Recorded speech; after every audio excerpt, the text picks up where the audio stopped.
Okay, folks, we're going to do this a bit differently. This is something you normally would find. I normally only do when I'm in a library, a book. But this is a book for a child, a little bubby, and I found it on the street. So I figured I'd break the rule that I normally set, that I only do demos in public libraries of books. But we're just going to break the rules here. Sometimes, folks, in life, rules are often there to be broken, especially when it's out of necessity. I'm trying to get myself to have a bright future as an artist, and it's really difficult trying to do that. And I'm trying to get on the 6 o'clock news, specifically on Channel 9. And sometimes I have to video in public places to make my demos. And it's going to be, and the thing is, I have this photocopier here, and I use it most of the time, and this photocopier is actually on its way out. So this photocopier is going to be obsolete pretty soon, and I won't have spare parts or consumables guaranteed. And this is what we're photocopying, folks. 2 mini tortoises from Roald Dahl's.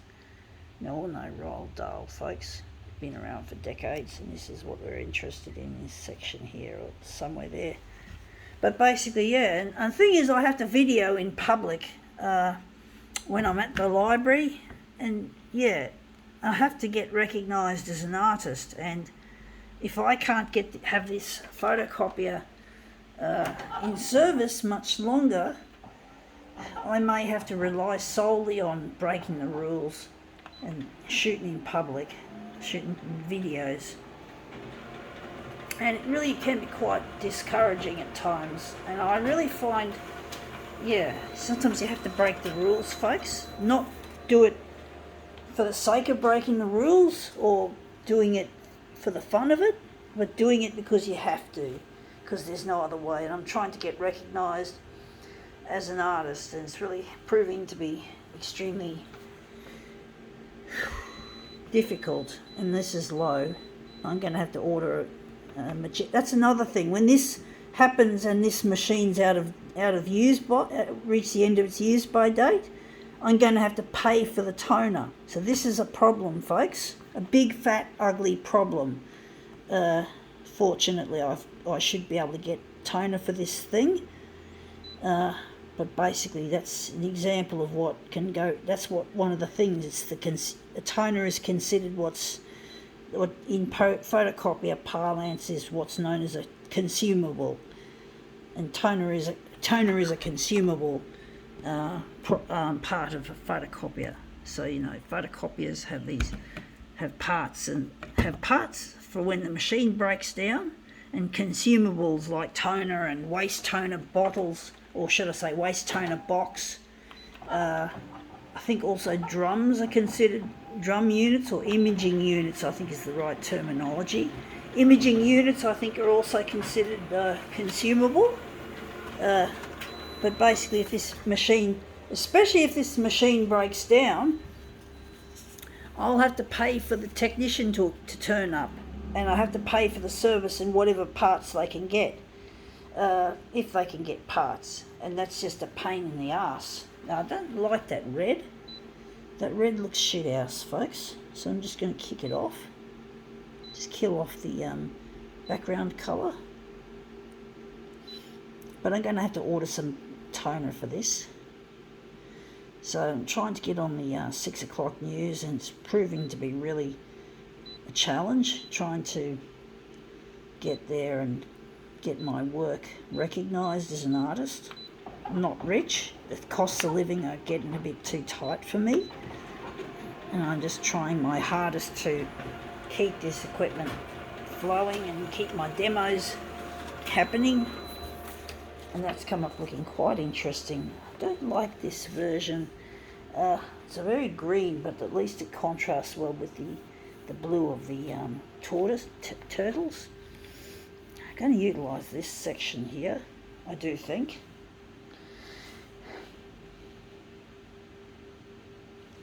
But yeah, this photocopier is indeed on its way out, so I have to get to the 6 o'clock news as soon as possible, otherwise I'll have to deal with doing all my demos outsourced in the public, and it's really difficult doing that. It gets quite exhausting, and yeah, it's stressful. Going on the road can be stressful, as I said, with risking getting into trouble for videoing in public can be very stressful, folks. Extremely stressful. I'm going to keep this, going to maybe donate this to an op shop. A child would absolutely adore it, I'm sure. Roald Dahl's indeed loved a lot by children. He's indeed a most popular children's book writer. I don't know if I actually had any in my collection as a child. I don't know if I ever had any Roald Dahl in my book collection that my parents would have given me. I don't think I did. I think I saw it at the library, or maybe at special school. Which brings me on to another thing. I do have special needs. I do believe I had brain damage at birth. I had a cord around my neck and I came out breech, and I had the oxygen supply shut off, and I do believe I've sustained some damage to my brain, and I can't remember things very well, and I can't absorb information and keep it in.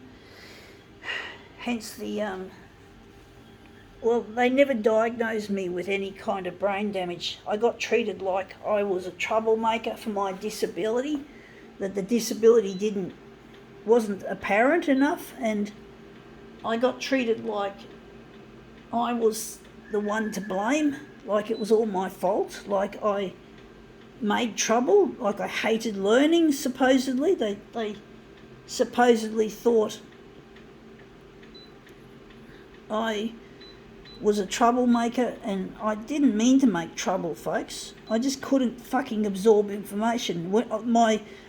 My catch cry when I used to get overloaded was, it's too hard, I can't do it. I think it goes, I can't do it, it's too hard. And I used to pop my circuit breaker. That was my circuit breaker phrase. I can't do it, it's too hard.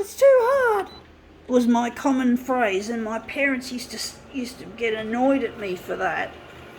But that was my way of expressing my sense of being overloaded with information, not being able to take it in straight away.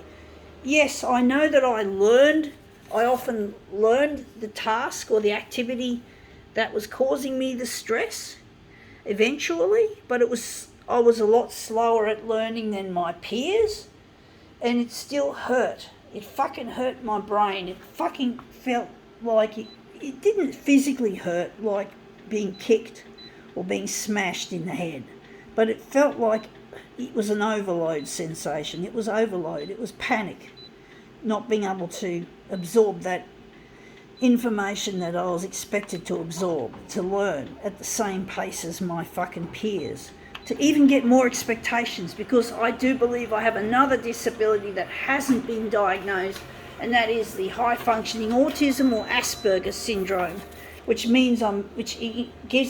believe gives me a highly functional, very powerful IQ overall, folks. But basically that, well, they didn't have a classification for it at school.